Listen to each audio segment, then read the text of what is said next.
Jirani si amepiga nduru usiku.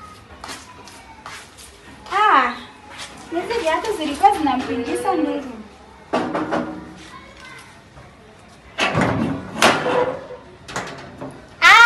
Ambari jirani. Poa sana. Unanisaidia aje? Si nilikuwa nakuja kuona kama uko salama kwa sababu usiku ulikuwa unapiga nduru. Nduru? Si wewe ulikuwa unapiga nduru usiku?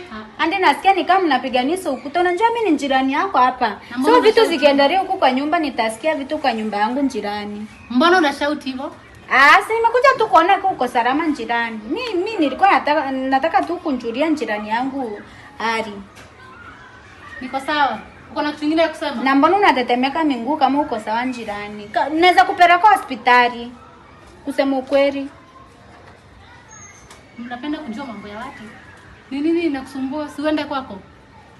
Sasa jirani niulize hizi viatu mbili naona hapa za wanaume ni wenyewe walikuwa nakupigisha ndio. Kuna kitu kingine kama jirani kama unapiga unasema ukweli tunakusaidia. Una kwako. Si uko na kwako na usiona uko na kwako. Utaki nikusaidie? Sasa na wanaume wawili kwa nyumba ni wakazi ngani? Na hata mimi sina mmoja kwa nyumba. Si unipe basi mmoja. Mnanyimana hadi wanaume swali.